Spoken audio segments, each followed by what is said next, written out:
chẳng làm bay cho từ lang viết nênត្រូវតែមាន software វាសិនណា software អញ្ចឹងដោយសារក្នុង computer របស់ខ្ញុំមានហើយស្រាច់ហើយនេះមាន2ហើយនៅពេលមុននឹងយើងតឡើងដោយសារនេះខ្ញុំតឡើងទៅលើ Adobe Photoshop CC ណាខ្ញុំតឡើង CC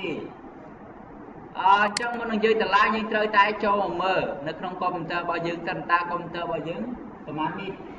ដល់ណាបាទប្រហែលនេះអញ្ចឹងយើងចូលក្នុង computer ហើយយើង right click យក property សិនមុននឹងយើងតឡើងហ្នឹងយើងត្រូវដឹងនេះដោយបើខ្ញុំជា system 64 bit ដល់ណាបើខ្ញុំ system 64 bit អញ្ចឹងពេលតឡើងខ្ញុំយក64 bit បើសិនជានៅក្នុង system របស់យើង32 bit យើងត្រូវតែតឡើង32 bit ដល់ណាបាទអញ្ចឹងយើងមើលនេះណានេះដោយសារខ្ញុំតឡើង64 bit ទេsorry ដោយសារ Windows របស់ខ្ញុំ64 bit ទេអញ្ចឹងខ្ញុំត្រូវតឡើង64 bit ដែរដល់ណាបាទអញ្ចឹងខ្ញុំឃើញខ្ញុំ close វាចោលទៅអញ្ចឹងយើងមកចូលមកមើលគ្នាវាបញ្ជាក់ប្រាប់យើងអានេះ Photoshop សម្រាប់32 bit ហើយនេះសម្រាប់64 bit ដល់ណាបាទហើយខ្ញុំតឡើងក្នុងនេះគឺជាវិធីសាស្ត្រតឡើងដោយប្រើប្រាស់ Craig បាទ Craig ណាវាមានច្រើនខ្លះប្រើសេរីទៅបាទប្រើ Keygen ទៅខ្លះប្រើ Type ទៅខ្លះប្រើ Craig ទៅតែឥឡូវខ្ញុំប្រើ Craig ព្រោះរបស់ខ្ញុំនេះខ្ញុំដោនយកមកមាន Craig បាទនេះឃើញបូក Craig ចេញចូលមកបាទនេះយើងទៅរកទីតាំងរបស់យើងទុកកន្លែងណាទៅរកទៅឥឡូវឧទាហរណ៍ខ្ញុំបើកទៅវិញបើខ្ញុំទុកនៅ try D try E អានេះ try external របស់ខ្ញុំអានេះ try E ខ្ញុំចូល try E មកហើយខ្ញុំទុកនៅក្នុង software បាញ់នេះណាអញ្ចឹងពេលយើង copy ទៅយើងដាក់នៅកន្លែងណាយើងទៅរកទីតាំងដែលយើងទុកហ្នឹងទៅបាទបន្តមកទៀតបើខ្ញុំ64 bit ខ្ញុំចូលក្នុង Adobe Photoshop CC 2014 64 bit នេះណាបាទយើងដាក់ click មកអញ្ចឹងវាចេញទម្រង់បែបនេះមកឲ្យយើងអញ្ចឹងវាមានអានេះរូបភាពវាបញ្យល់ប្រាប់យើងថាដើម្បី Craig ឲ្យវា full យើងត្រូវធ្វើម៉េចយើងអាចមកមើលនៅនឹងក៏បាន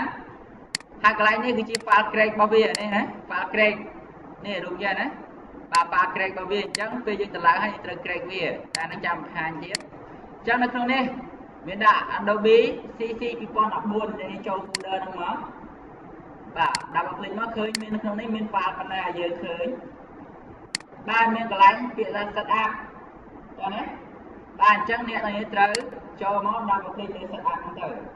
បាទក្នុងនេះបាន capture ហើយអត់អីទេអ្នកចាំមកយកមើលតាមវីដេអូតាមក្រោយក៏បានដែរតើណាបាទអញ្ចឹងខ្ញុំចូលក្នុង set up ដាក់ click លើវាមកបាទចាំបន្តិច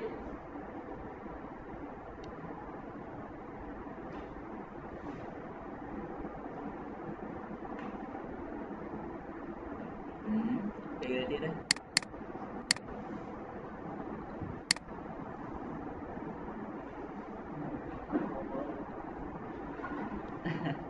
មិនហ៎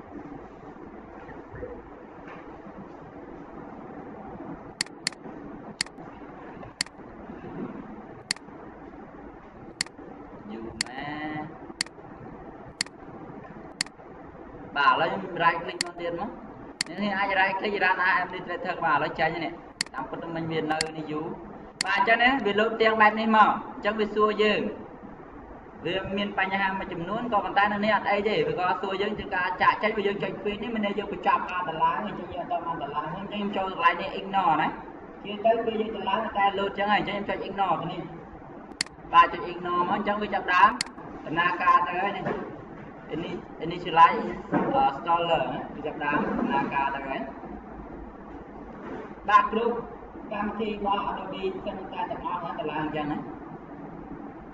បាទអញ្ចឹងវាចាប់ដើមទៅអញ្ចឹងពេលនេះវា load message ចាំមកយើងវាមាន2ពាក្យថា install ហើយ try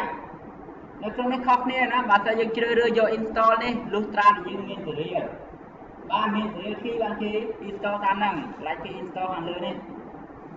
ហើយគេច្រើនសេរីឬក៏យើងគេច្រើនទៅដើមមកជាប់នៅហ្នឹងតែឥឡូវវាច្រើនដល់ទៅនឹងជាប់សេរីទៅព្រោះវាច្រើនដល់ខាងគេធ្វើឲ្យគេគាត់ break តែម្ដងតែបានប្រើសេរីទេសេរីលុះត្រាគេខ្លះគេដើមមកឬក៏គេទិញពីក្រុមហ៊ុន Adobe ហ្នឹងមានសេរីអញ្ចឹងគេត្រូវតាមនេះតែដោយសារនៅក្នុងនេះបើខ្ញុំប្រើ break ទេអញ្ចឹងខ្ញុំយក try ពីក្រោមនេះណាចាំណាបាទខ្ញុំយក try វិញអត់យក install ទេខ្ញុំយក try តាន់បាទខ្ញុំចុចលើវាមកបាទអញ្ចឹងវាចាប់ដើមឲ្យយើងនៅនេះវាត្រូវការយើង sign in តែយើងត្រូវការ sign in ដែរអត់បាទខ្ញុំអត់ត្រូវការ sign in ទេជឿទៅ យើងទៅឡើងកុំភ្លេចបើមានអ៊ីនធឺណិតវាតែងតែ load ចឹងហើយនេះណាអញ្ចឹងបើយើងចុច sign in វាទាមទារឲ្យយើងមកពេញ username password account ហើយនោះអញ្ចឹងទាមទារឲ្យយើងត្រូវការបង់លុយវាទៀតតែខ្ញុំអត់ទេចុច back វិញពេលយើង drive ហ្នឹងយើងមើលបើខ្ញុំជាប់ខ្សែអ៊ីនធឺណិតអញ្ចឹងខ្ញុំដកខ្សែអ៊ីនធឺណិតចោលសិនដើម្បីវាដាច់ចេះដល់ណាបាទពេលយើងទៅឡើងវិញហ្នឹងបើសិនមានអ៊ីនធឺណិតទៅឡើងអត់បានទេមកបើយើងប្រើក្រែកណាអញ្ចឹងខ្ញុំដកអានឹងចោលខ្ញុំចុច drive ហ្នឹងទៀតចុះ sign in require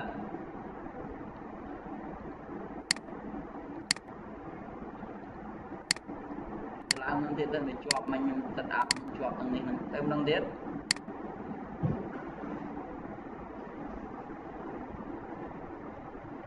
បាទខ្ញុំដកអ៊ីនធឺណិតខ្សែនេះហើយទៅ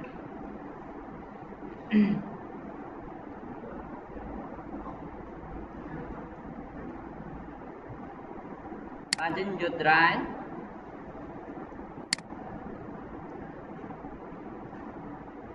ID require install this product Adobe also provide easy access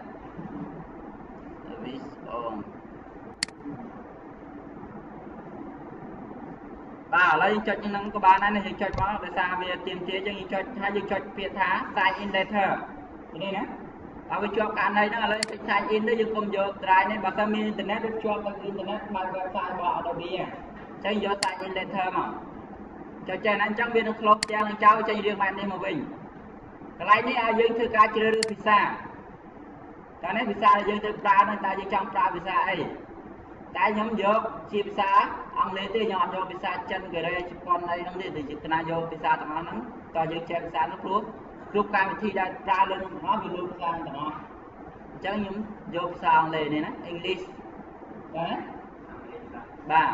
អង់គ្លេសអាមេរិកណាអញ្ចឹងនេះក្រៅពីនេះជាទៅយើងបាច់អាប់ដូរ default ឬយកភាសាអង់គ្លេសហើយបាទណាបាទហើយយើងចុចពាក្យថា accept បាទចុច accept មកយើងមើលវាប្រាប់យើងឲ្យកម្មវិធីដែលយើងទៅឡើងនេះ Adobe Photoshop CC 2014ហើយទំហំរបស់វាបាទវាត្រូវការ space 2.1 បាទជាង 2G ណា 2.1G នេះបាទសរុបទាំងអស់ 2.1G ទេព្រោះយើងទៅឡើងតែមួយហើយពិនិត្យមើលនេះគឺជាភាសាហើយទីតាំងដែលវាចូលយើងពិនិត្យមើលណាតើយើងទៅឡើងចូលទីតាំងណាទៅនេះបាទពេលយើងទៅឡើងយើងត្រូវចាំសំខាន់ណាស់ទៅនឹងពេលយើងក្រេកចុះណាយ៉ាត់ទៅរកធ្វើអញ្ចឹង try C program file ព្រោះរបស់ខ្ញុំមាន2ណា program file ហើយនឹង program file x86 តែវាចូលក្នុងនេះណាមិនមែនចូលនេះទេ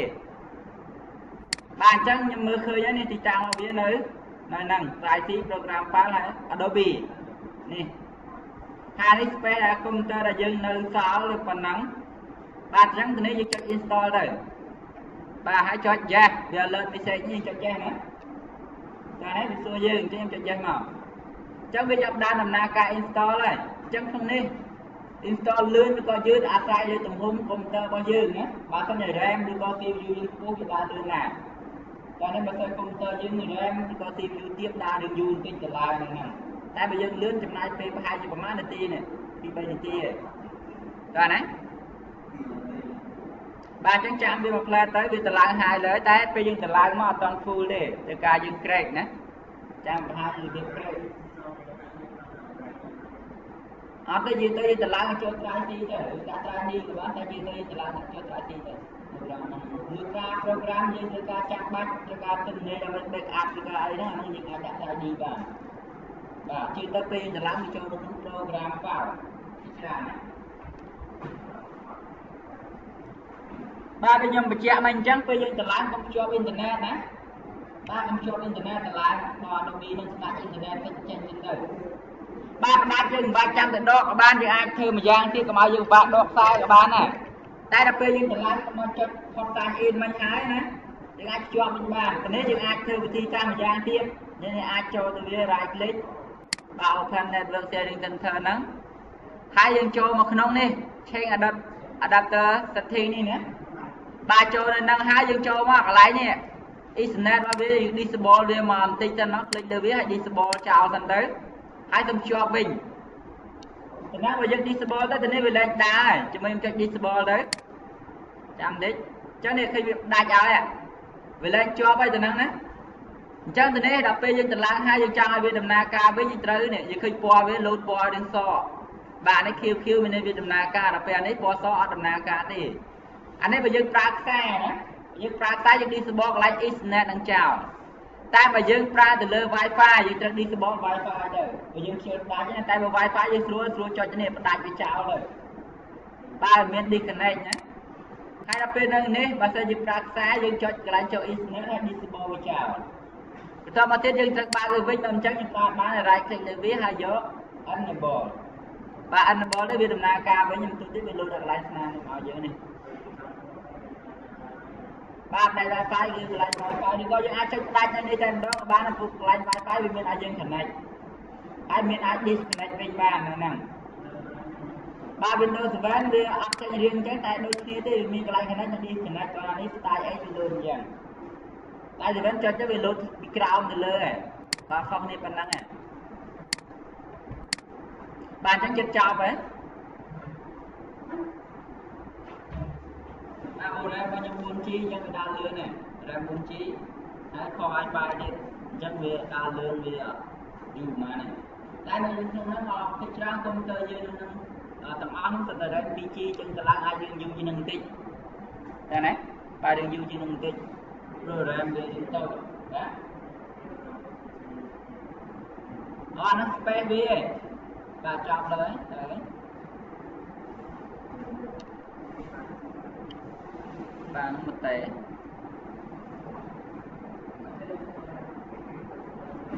ba lấy dân mơ nó chọn này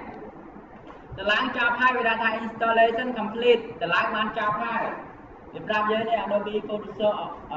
TV 4 has been successful by install and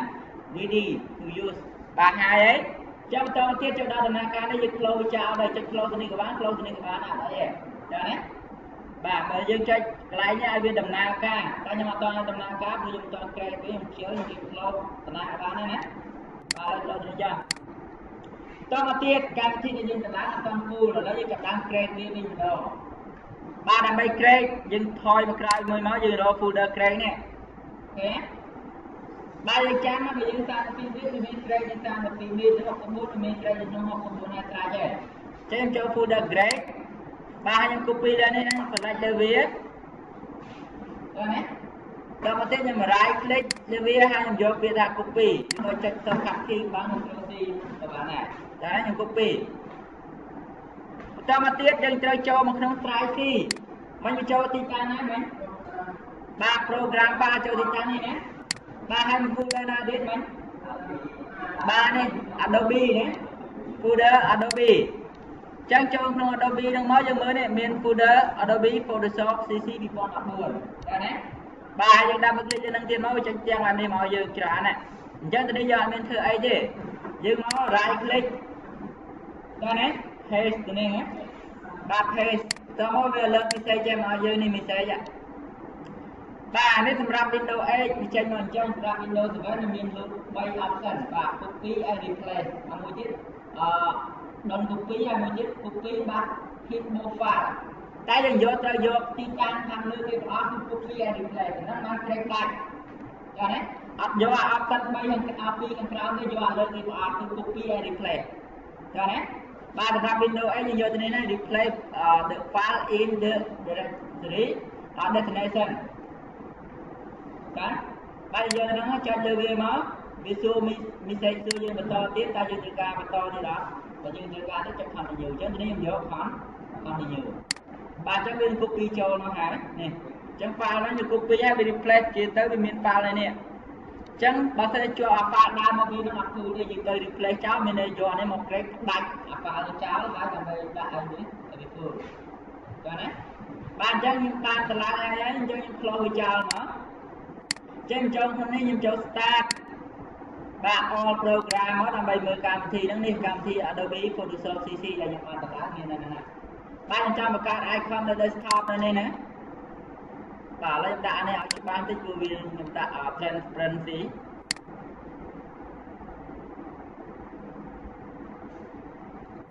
បាទខ្ញុំដាក់ឲ្យច្បាស់បន្តិចមកនេះបាទ start បាទ all program ខ្ញុំឃើញ Adobe Photoshop CC ហ្នឹងខ្ញុំ right click បាទ send to desktop ដើម្បីបង្កើត icon នេះណា chứ như bạn này này cảm thi Adobe Photoshop nữa này thế bạn ấy những anh lúc chào đó ấy à lừa này bây giờ tôi cà prao như thế bạn này dùng từ ca cảm thi Adobe Photoshop đó này lấy sẵn bọn bài kia chỉ cho các bạn double click lên kia mà nè vì chắc đang là ca mà hai bạn ấy cái chiếc tiền bỏ Adobe Photoshop đó này tiền bỏ Adobe Photoshop vậy chắc nó nghiên option ra là dễ ra chắc anh ấy bây giờ nhưng dễ ta nó nhưng có hai phi được biết con ta lại cái chân ca pra thu đi có và option bao nhiêu mà chụp luôn nữa và bây giờ đấy và cho này và cho anh ấy được biết con cá tầm lang chắc cho cái năng tầm lang chắc Adobe từng nó mình tham tập Photoshop đi ai qua Adobe